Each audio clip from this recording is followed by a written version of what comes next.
Welcome to the In Your City show, the hottest happy hour in STL, right here at the In Your City.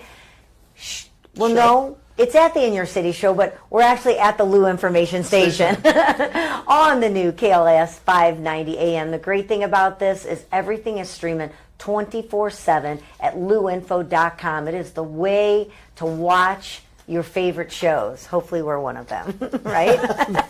Either that or we put people to sleep, one of the two. Never. So we're going to definitely have to show sometime. We had talked about on our last show going down to Union Station, checking out the new amusement park, and we had talked about where we actually went. So Yes. we're going to definitely have to show that off. I know you're going to show some of the stuff off, or it already showed in one of the other shows, but it really... One of the other shows? Yeah, I don't think you bet. But wow, what a nostalgic, fun time that is. So we talked about it, but we actually went and enjoyed it. The roller coaster is adorably fun and kind of gets you a little bit. And then that Buccaneer, I call it the Buccaneer because I think that's what it was. It was a Buccaneer at Six Flags. Six Flags. So you know how you get used to names? It's hard to... It's the Flyer. The Flyer. That, at first I'm like, oh, I'm so grown up for this. And also I'm like, oh yeah, I'm ready for it to stop. Get your stomach. I like the carnival games. They get us every time. It's like, we're going to give you a basket of rings. Yep. You know, you'd think out of a whole basket of those them. little plastic rings, we could get one on a bottle. Yeah, we didn't. No. In fact, we were ready to throw them all up there to see if we would luck out and one might hit. We didn't. And then you win, and you get the little prize. Little prize. And then you trade spend more 50 money. of these in for a medium prize. There you go. But then also we had a good time, which we're going to show off. You had never been to Landry's. I've never been. I know Landry's has been there forever. And the reason it came up is when we were at Branson doing our trip with the grandkids. Then we saw Landry's. I go, you know what? I've never eaten there. So if you haven't been to Landry's in Union Station, it was fantastic. We're going to show that off next week as well. So we've got some good things to be able to show off to y'all. Not next week, but Friday. We'll show it off Friday. Oh, you are? Okay, great. Yeah. I don't know what day it is anymore. But no, apparently she doesn't. And before we got here, we actually tried something that we never tried. So we're horrible dog parents. Yes. We're enablers, yes. right? Is that what you would call it? Yep. Enablers. They rule our life. It's their world and we live in it. And we decided that we would try training. Actually, we are the ones that need the training. It's not the dog. The dog is actually smart. We're just idiots. Cordial Canine came over to the house. We have an English Bulldog. English Bulldogs, they are stubborn. It's even more than that. Yeah. They're crazy. They're like, they eat the door to protect you. They eat the vacuum, apparently to keep me from vacuuming. That's to protect me as well. They have a lot of quirky little quirks. If you're taking a shower in the water, you take the sprayer off, then she charges the shower. And then if she's not sleeping, which is most of the time, she is attacking something. And we decided that we'd get her some training. And how to ride a skateboard. But she eats the skateboard. Yeah. And today we kind of had a training where she was not allowed to eat the skateboard. She could look at it. Yes. But if she just stopped trying to attack the skateboard then she'd get a treat. Put her attention somewhere else, she'd get a treat. Because she finally caught on towards the end. She was kind of like leaving the skateboard alone. But yes. Then, remember what I said before the beginning of the show? Yeah. Everybody, do you have your phones off? Turn your phone off. Yes. I'd be the one that didn't. But so training, I mean, it is really very interesting how they teach your animals. You know, she talks about that it's not that Olive is trying to be aggressive and eat the door. It's her way of letting us know that she is in charge and she is going to take care of whatever's happening to save everyone. She doesn't realize. So you have to teach your dog without yelling at it and screaming no or whatever, that you have to try to realize they have to learn that they're safe and we can handle it and they don't have to step in. Right. She doesn't have to help me vacuum. I just had no idea she was trying to protect and so there actually is hope. So we're going to keep you posted and let you know if Olive is actually trainable. Lexi said she is very much so trainable. What are What are you doing right now? Going to stop for a break? I'm looking at my Oberweis ice cream and trying to figure out why. We've been coming to this station, even before when it was a different station. Right. For how many years? And this is actually the first day that we decided. I mean, it's right next to Oberweis ice cream. And today is like the first day we decided I noticed yours to is full. I probably shouldn't show mine because mine... to get a chocolate shake. Mine's really almost done. Yours is almost done. Actually. And it's... So they have a chocolate cake shake there right now. Their chocolate milk is and really that's what I have. Too. I got you the chocolate malt. You know what I love about Oberweis is they still deliver to your door the glass bottles of milk like back in the old days. They still do that? Yeah. Isn't that cool? Well, what happens if you're not home? Then you have hot milk. I know. Okay. Well, on all that great information that we just filled your heads with, I want to let you know what's happening today on the show. We are going to be speaking to Sydney, and also we're going to be speaking to Andy, there we go, about the Ollie Hinkle Heart Foundation, and then something that has been built from this experience and being part of this, and there's an event coming up. So we're going to talk about that. It's a great outreach program, and the story will surprise you because she's so young. So we'll get more into that in just a minute. We're going to also speak to Shawn Barker, the talented performer behind The Man in Black, a tribute to Johnny Cash. And Which of course, you're in your son's studio. Yeah, shirt on today. Be part of that. So that'll be part of your Soul Strings episode there. So I think without further ado, we should go ahead, turn the cameras around, and meet our guests that are here today, which is Sydney Strife and Andy Strife. Is that right? Correct. I should have, it's so funny. I'm always getting people's names wrong, and I always should ask, but I don't ever get to meet some of the people I may, get lucky enough to meet them for, but most of the time I'm meeting you for the first time right now, and I don't have a chance to be able to say your name, out loud. So well, you nailed it. Oh, good, yay! So welcome to the show. You have quite a story. You are. Am I allowed to ask how old you are? Yes, I'll be 33 tomorrow. That is very Tomorrow, young. wow. Happy birthday! Thank you. And you went into cardiac arrest. During you were hiking. We were on a run, actually. Yeah. So it was April 8th of 2020. We went out for just a normal morning jog. And about a quarter of the mile in, Sydney reached out to me and kind of took this weird breath and then just started collapsing. So I caught her on the way down, pale. I didn't really know what was going on, and all of a sudden she was gone. And I had to start CPR. Luckily, there were a few people on bikes just down the road. I was able to yell out to them to call 911. And then I had to do CPR on my wife for 15 minutes until somebody showed up. Oh my gosh! And luckily you knew CPR. Yeah. Luckily you knew CPR. Now, how did you get to know? Why did you know CPR? Yeah. So I was actually both Sydney and I were EMTs in college, so we'd been trained on it. I'd really never had to do it myself before in my life, and the one and only time I've done it, unfortunately, was on my wife. But I'm very happy I had the training. Unfortunately. Yeah. I'm happy I had the training to do it. You're so lucky that, I guess maybe being an EMT a little bit more knowledgeable than somebody like myself who took it in college. Mm-hmm. So it was actually like one of the requirements. Mm-hmm. So I took the course. I earned my, I don't know, I wouldn't say a badge, I don't know, a certificate maybe. That's what it is. Yeah. And I knew it. But I was actually put into a situation, I can still see it like it was yesterday. I was at a car lot, a Chevrolet car lot, and this man who worked there, he was actually leaving, had a heart attack right there on the ground. I know it's a heart attack now. I wasn't sure. He grabbed his chest. He went down to the ground. Everybody started screaming, does anyone know CPR? Yeah. I did. I was completely in shock, could not move, and was absolutely terrified. I couldn't remember my name at that point. Yeah. Mm-hmm. So that's something to think about too, is having the ability. Like when he got hurt, shock again. Maybe I'm just not a very good person to have around when someone gets hurt. But no, she is not the right person. But is there a way, knowing that to help someone learn how to be better or to be in a crisis situation, because you could have went into shock with your wife not breathing. Yeah, and that's a similar story. We've heard a lot of similar stories to yours as we've shared our story.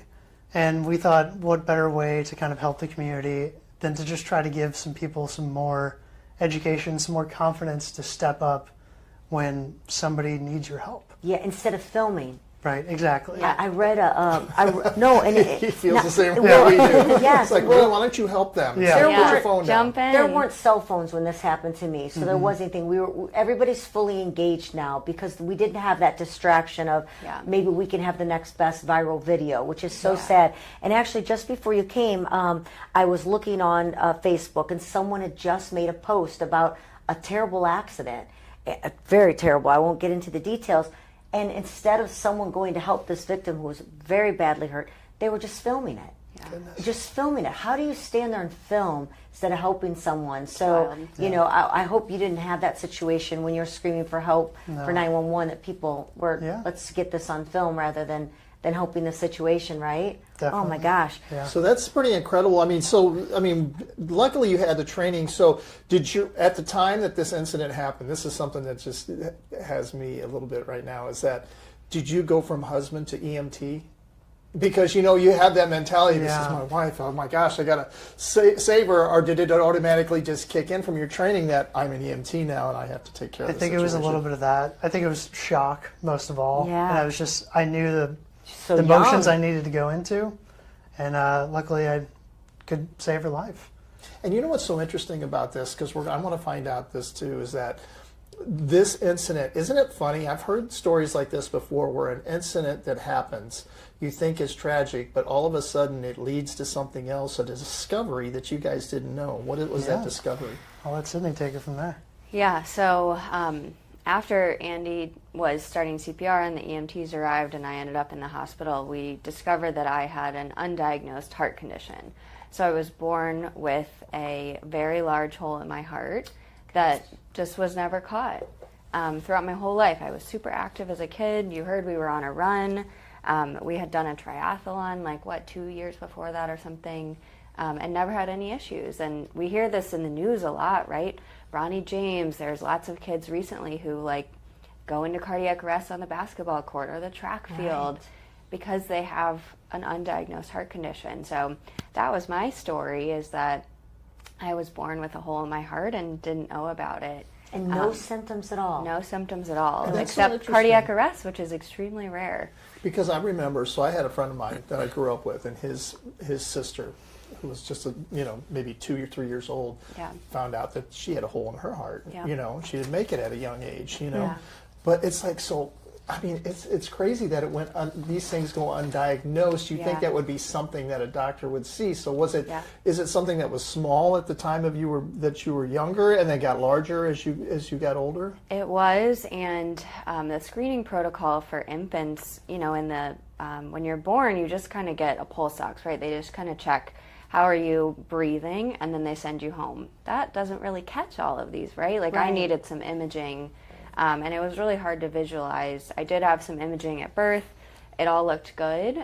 So they said, all right, great, see ya again, pretty much never. But there's no really, there was no follow-up to that. And so that's one of the things I work now for the Ollie Hinkle Heart Foundation. That's one of the things we're advocating for, is increased screening, and to Andy's point, increasing CPR education and awareness, because we never want Kelly you to be in a parking lot again. Oh my gosh, I know. And be like, oh my think gosh, I about don't it know what to often. do, or I'm nervous, or I'm freezing. Yeah. We want to desensitize that for people. And it's also another thing too, and I don't know if that's something that you talk about when you're teaching, and we're going to get more to find out about the Ollie Heart Foundation as well.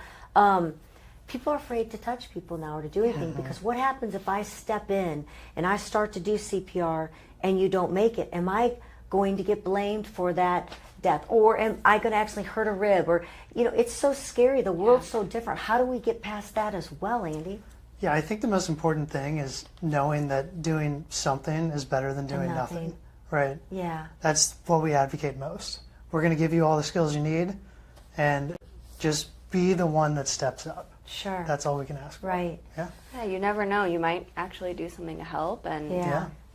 there's the Good Samaritan law that protects people from actually stepping up. They're protected even if there's not a good outcome. So That's good to know. just get in there. Yeah. So, Sydney, tell us a little bit about the Ollie Hinkle Heart Foundation. How did that begin, and where's your inspiration and part of that to what you have led you to what you're doing now? Yeah.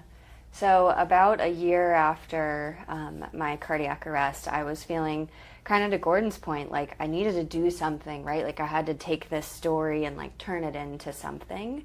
And so I wanted to get involved with more local groups that are working in the heart condition space. So I joined Ollie Hinkle Heart Foundation, and our focus as an organization is to support kids and families with heart conditions.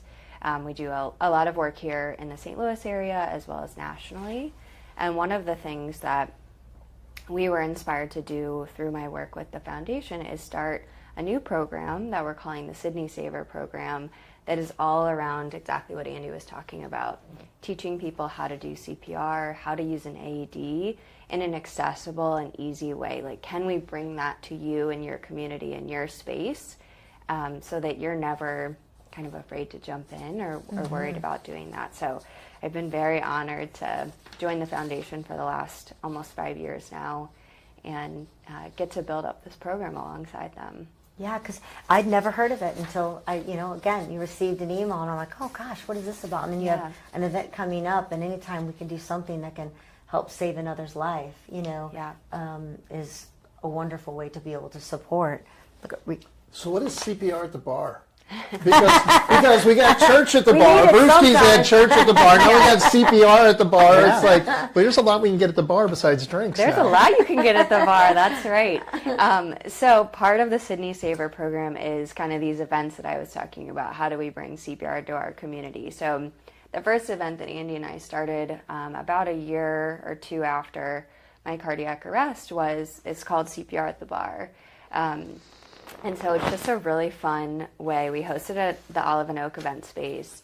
It's just a fun, beautiful space. Yeah, amazing space. That's part of our foundation too. Just a really beautiful, fun space to have CPR in a way that you're like, I'm just enjoying a night out, but I'm also going to learn something. So like a night out for a cause, right?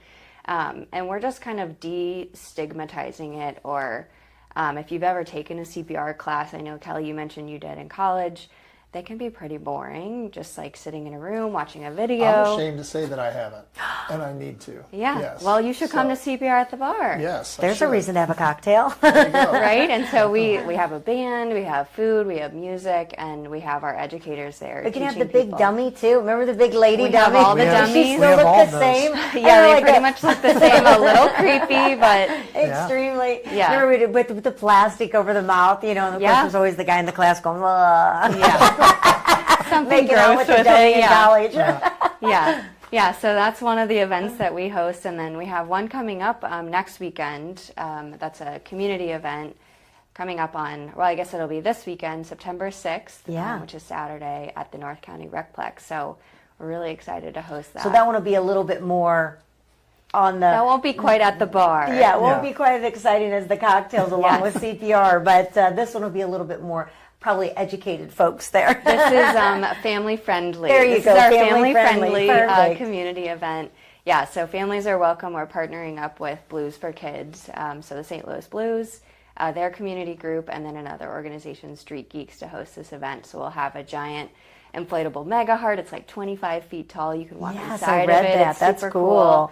We'll have CPR and AED. We're going to have like blow up slapshot games from the Blues. You said CPR, and what was the other thing you said? Our AEDs as well, the defibrillator. So, if you've seen like on TV where they yell like clear and they like do the things, it's not quite as dramatic in real life. I used to want to be a paramedic, which is an EMT now. It was Emergency was a show that we watched as kids when we were young, and it was like, man, that's what I want to do. I want to be that. And I always remember them. Clear. Yeah, you rub them and scare you. So the AED is not quite as exciting as that when you kind of see one in real life. But we teach people how to put the pads on, use the machine, because that's really what also helps save people. Because you could be in a building that has one of those available. Yeah, we teach people like, how do you find one in the building? What do you look for? Things like that. Just kind of regular daily skills that we don't really think about. So how is your health now? Is this something that was able to be repaired? It was repaired, which is wonderful. Something to know about congenital heart defects, which is what I had, is that they're lifelong illnesses. It's a chronic illness. But I'm very lucky that I'm doing incredibly well now. My structural issue was repaired, but I continue to be monitored closely, just to make sure everything is looking tip-top. Do you have something do you have to wear a pacemaker or something that I do. So you can tell how it's to get to know sooner if something's happening, right? Exactly, yep. Gosh, You're on it. Such Yes, a young age. Do you run and that anymore? Are you able to go back to normal activities, or are you into yoga like me now? I would say now yoga's hard. Probably Don't get me comes wrong. a little bit with age too. That I'm more into like yoga and Pilates, Yes. and a little bit less, Which is still stressful, strenuous still hard work. for It is, sure. yeah. for sure. But we're not planning to run any marathons anytime soon at this point. I'm showing some pictures of you guys right now. And Oh, look at I was you just showing you two. in the hospital a minute ago. Yeah. And Do you remember any of it? None of it. Yeah, I actually have a good bit of amnesia for pretty much a few weeks, It's about the 2 weeks beforehand. and then during the whole experience. 2 weeks before you went into cardiac, you Yeah. don't remember anything. Yeah, it's like a way your brain Wow. protects itself by kind of That's blocking out something. anything around the traumatic event. did you do anything to get in trouble that she doesn't remember? Don't bring it up now, Gordon. I'm gonna get him in trouble. Gosh, that's incredible to think that even 2 weeks your brain Yeah. has went on shutdown to keep you from remembering anything. Yeah. Incredible. Well, I'm so glad that you're sitting here today Thank you. and able to tell your story, and thank goodness that your husband was on the ball, knew what he was doing. I hope that more people like us will take advantage. Sydney Saver. Yep, you got it, Sydney Saver. Saver. That is your new program that you're doing, which you have actually 2 events coming up. You have CPR at the bar, and that is going to be where again? So that'll be in February 6th next Okay. year. So remind us of that so we can share yeah, it we'll make on sure to our remind you. sites and that. And then, but the one that's coming up September 6th, that's at the North County Rexplex. You got and it. that is going to be in partnership with Street Geeks. You got it. Okay. And But I Blues for love the Kids. idea of the big 20-foot mega heart. What's cool, we just had St. Charles Community College on. They have a new immersive learning. How cool it is if you'll be able to. I'm so I think it's the Oh, it's like the VR. yeah, so you put those on and then step inside of a heart. Super like cool. literally, be inside of a heart and seeing how it works. I mean, there's just so much to being able to learn that way. Then we had Jake on from SSM. From SSM talking about the robotic surgery arms. going in and Doctors just Incredible being- what technology yeah. can it do now. truly is. But there's nothing like the regular nostalgic Yeah. CPR of sure. hands-on, knowing Yeah. what to do when you don't have that Right. equipment and that with you to be able to save a life. So Yeah. thank you so much for sharing. We really want to stress, and Gordon, you're going to be taking a class need to. and learning Absolutely. CPR. Put your phones down and help a life. Yeah, right? got it. Thank you so much, Thank you, Sydney, guys. Andy. Really appreciate it. And to the Ollie Hinkle Heart Foundation, check that out. Find out how you can support that as well. So get involved. Thanks so much. Thank appreciate you guys. it. Happy to be you. here. We'll be right back with more of the In Your City show right here at the Loot Information Station.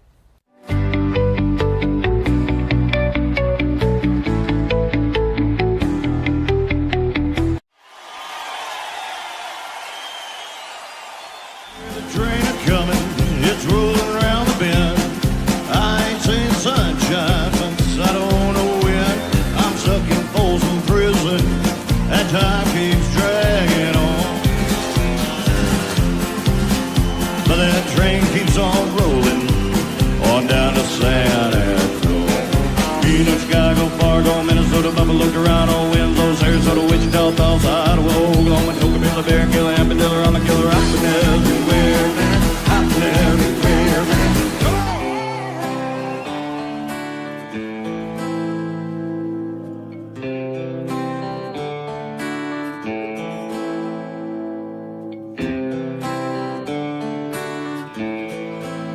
And I heard myself today to see if I still feel.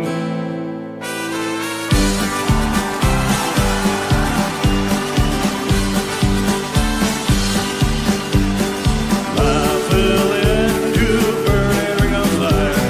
Went down, down, down, and the flames went higher. And it burns, burns, burns.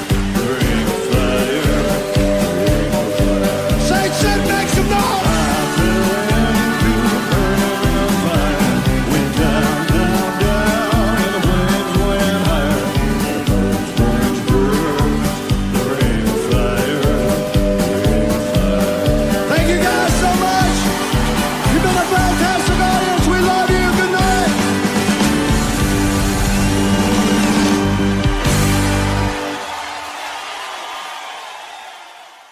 Wow, that sounded fantastic. That is Shawn Barker that you are listening to. He's the talented performer behind The Man in Black, a tribute to Johnny Cash. Welcome to the show, Shawn. How are you? I'm good. Thanks for having me.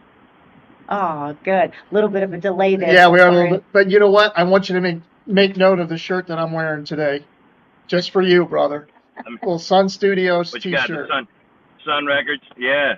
Right. Yeah, very cool. Have you been out there? Oh yeah, multiple times. Yeah, it's a bet you very have. very cool place. Did you ever record in there? Did you ever get to record anything in there? No, I never actually recorded there, but I've been in there a few times and did the whole tour, and it's such a cool place, man. It's got such a cool vibe to it. It is. It's so nostalgic. It is it's almost haunting. We were able to record there one night. A buddy of mine was there and got us in, and we got to record it. Like, we were there till like 4 a.m. one time, and it was just, there was this like eerie feeling about the building and being in there that late at night, and where, which you got to be a member of too, is the $1 Million Quartet, and that's how you got to start with The Man in Black. So tell us a little bit about, let's go back to that. Let's go back to the $1 Million Quartet and talk a little bit about that and how that kind of launched what you're doing today. Yeah, I was, I grew up not far from St. Louis. I actually went to high school and everything in Collinsville, Illinois. We got to know that. If you're from St. Louis, we got to know where you went to high school, Famous right? question. Yeah. So I went to high school over there and grew up there on the east side.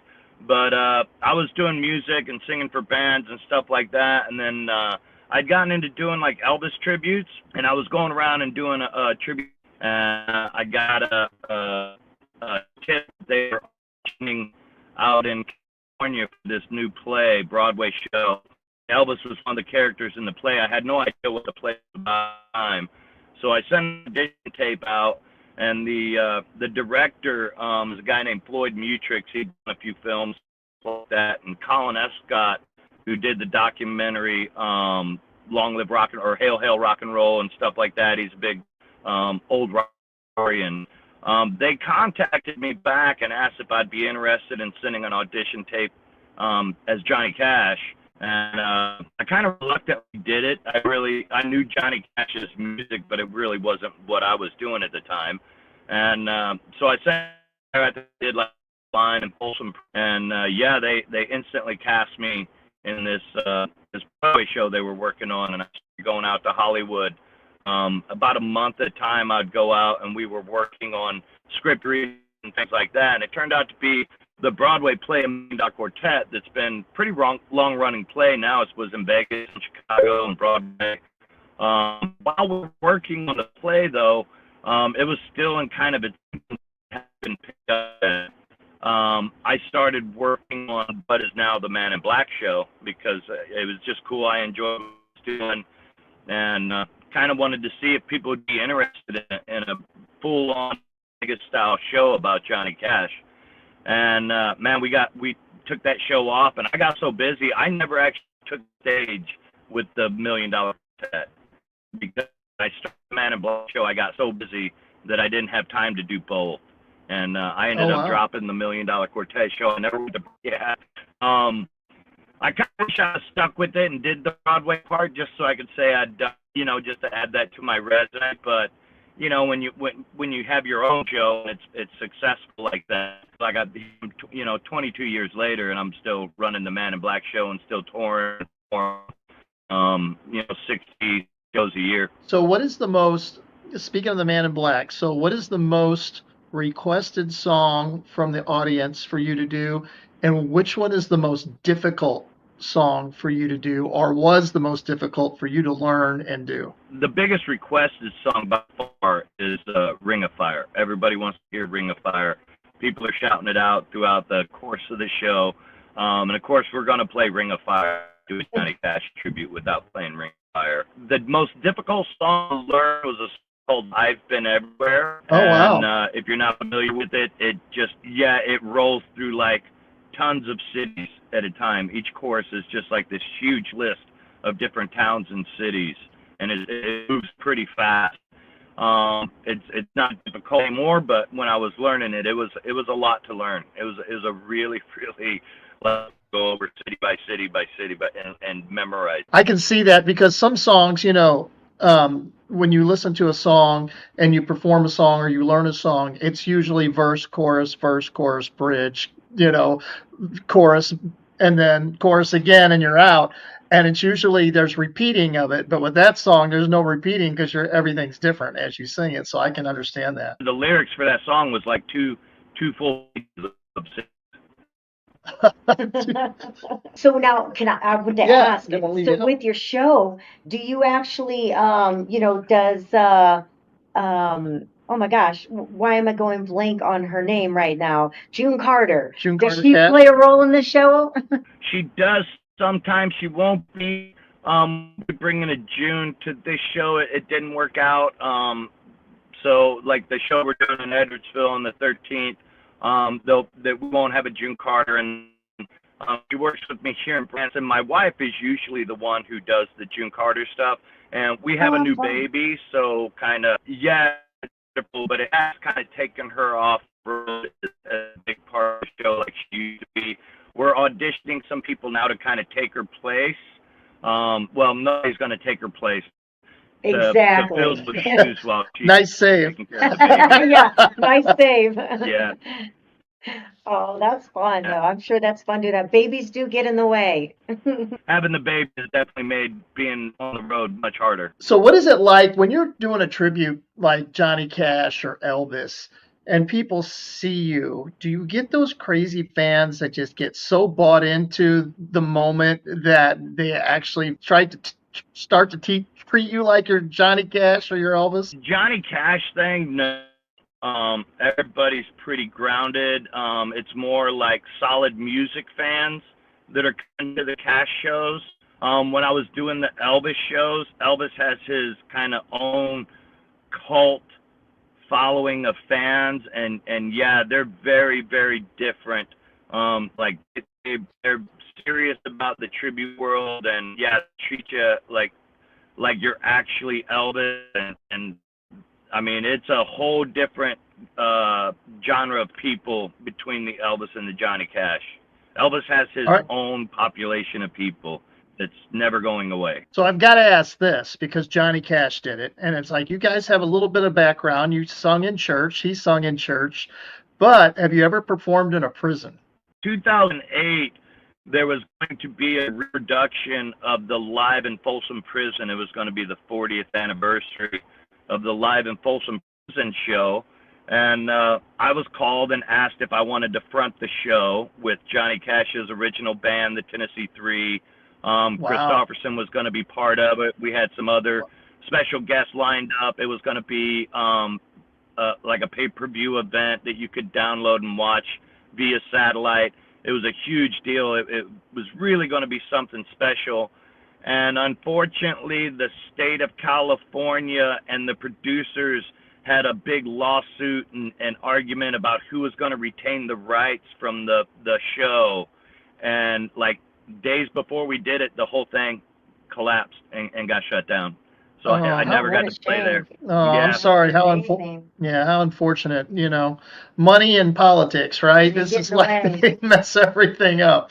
So, hey, Shawn, what is your favorite Johnny Cash lyric? My favorite song Johnny Cash does, I don't know about a lyric particular, but the song Sunday Morning Coming Down that was written by Chris Christopherson is my by far favorite Johnny Cash. Shawn, how many shows do you typically do a year?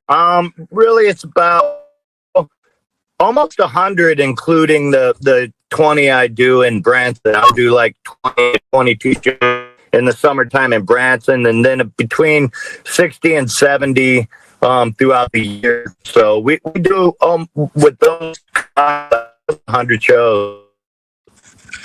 Wow, that's incredible. Well, let's make sure everybody knows about your show that's coming up here. Wow, look at it. That's fantastic. Got some pictures up right now of you. So tell us a little bit about the show you got coming up here for the Wiley Theater. Yeah, it's a full live band. The show's all live. There's no click tracks. There's no anything like that. Everything's done live. I got some great musicians. I've been working with them for a while. Some guys from LA, some guys from Nashville, some guys from Reno. I just got the best guys that I could find and the best guys to travel and tour with. Well, really, the way we do the Man in Black show is kind of a musical documentary about Johnny Cash's music career, and then I'm up there narrating and singing the whole thing. Love that. Do you have a favorite part of it that really stands out? One of my favorite parts that we do is when we go into the American recording session that he had done later on. We're able to like rock songs like Rusty Cage, he did Personal Jesus and some really cool like heavier songs he was doing there. And then that's one of my favorite parts of the show. Fantastic. And what is the date of the show? September 13th, and we're doing 2 shows on the one day at 8 o'clock show. And I'm sorry, go ahead and repeat that again. It was a little broke up. Make sure we get the information. We heard you're doing 2 shows. What were the times? I believe they're 3 p.m. and then another one at p.m. Okay. We'll put a banner on there. Yeah, we'll put it up there for you. Well, thank you so much, Shawn. Yeah, we it's appreciate gonna be a your time lot of with fun. us, especially in your busy schedule. Take some time and talk with us. We'll look forward to it. It sounds like a fantastic show, and thank you for keeping Johnny Cash's legacy alive and allowing so many people to enjoy the amazing music that man entertained everyone with for so long. Yeah, thank you for having me. I really do appreciate it. Looking forward to getting back home to the Edwardsville, St. Louis area. It's always a lot of fun to be back, and we're going to have some great shows, so I hope everybody comes out. Yes, absolutely. We'd love to go see it ourselves. So, Shawn, thank you so much, and much success on the rest of your shows that you got coming up, and we thank you again for being on the show today. Looking forward to it. Safe travels. Thank you. I appreciate that. Thank you. That was Shawn Barker, the talented performer behind the Man in Black, a tribute to Johnny Cash. Appreciate him being able to take a few minutes or apologize for some of the choppiness of it. He's on the road actually traveling and couldn't be, sitting at a computer or laptop, which definitely for virtual, interviews makes it a lot better. So I'm glad we still got to talk to him and look forward to seeing that show. I love Johnny Cash music, and when someone can really sing it, which he obviously can, it's just, it makes your hair stand up. Like, it's just so good. That's just a very distinct, unique voice. Yeah. And when you can hit that just right, it's incredible. Yeah, it's kind of cool to listen to him from his younger days into his middle ages, and then as he got really older, he was like doing some different kind of things, different types of music. But what do you think that Johnny Cash's closet would look like if he had St. Louis Closet Company created for him? If Jennifer got to do Nelly, now what do you think she would do for Johnny Cash? It would probably have the new lighted shelving units that she's doing, probably some glass, probably all be done in black and white maybe, and then all of his black jackets would be fit perfectly in there. And then of course she'd design a gorgeous side for June Carter, right? That's right. Because it's not a one size fits all with St. Louis Closet Company. They actually do everything on site, manufacture it right here locally in St. Louis. You can walk through their gorgeous showroom there off of Big Bend, right? Mm-hmm. Gorgeous. And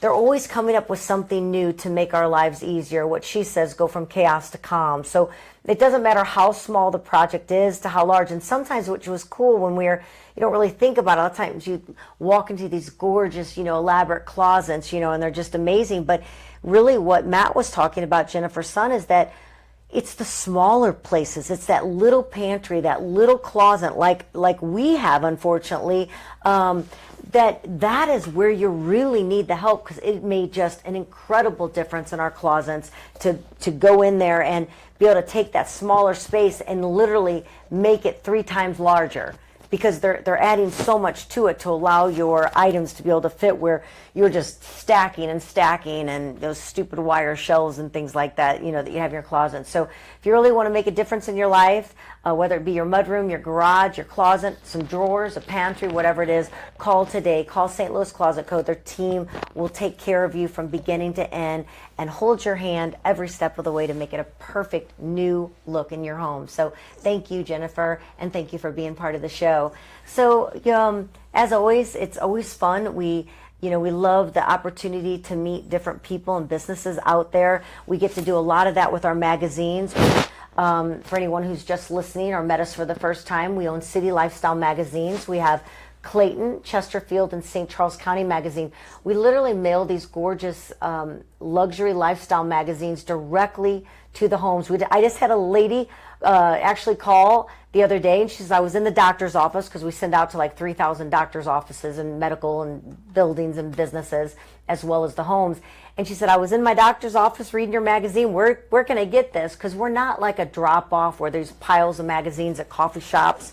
We literally mail it to the home. So if you're interested and you want to see our magazine, you can see it digitally at citylifestyle.com. But like this woman did, she called and said, I want it mailed to the house. So we added her to the subscription list so that she could get that. But if you're a business out there and you're looking to be able to brand your business in a sophisticated, stylish way, if you want your story told, you've got something to share, that's what we're all about. I say we're storytellers, and that's what we do here on the show. We had Sydney and Andy, who had a very traumatic situation happen, 28 years old, having a heart attack, and how important it is to know how to do CPR. So they're starting a new organization within the Ollie Hinkle Heart Foundation, to be able to teach CPR. And then, of course, got to then speak to Shawn on a whole different level of music. So it's really fun, but we really try to bring people's stories here to entertain you, to enlighten you, and hopefully maybe educate you to think about something a little bit different. Yep, absolutely. Well, it's been a great show. I love doing this all the time. I love meeting all these people and with their stories, like you say. And but it's getting to that time, Cal. That we have to go? Yeah. Okay, what can we go ahead and make sure that it's September right now, so you had kind of come up with some things that for a date, didn't you? Well, I told Kelly it's time, we got to cut it.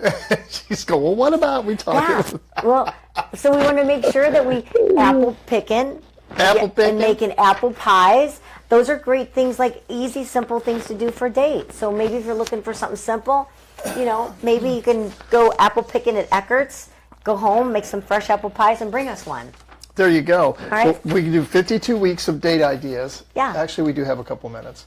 52 weeks of date ideas. So just pick it. Let's just do this real quick. You pick a month. We're only going to do September. That's what we're going into. Okay. He's trying to take us too far ahead. We're not even in October or November. Why are we going to do date night for that? Okay. I picked apple picking. I think you could go to Eckert's Farm, or maybe you know somebody that has an apple tree. I used to go to a friend's house who had an apple tree in their backyard, and then I would make apple pies. I haven't made an apple pie in 20 years. Maybe we'll have to try that out.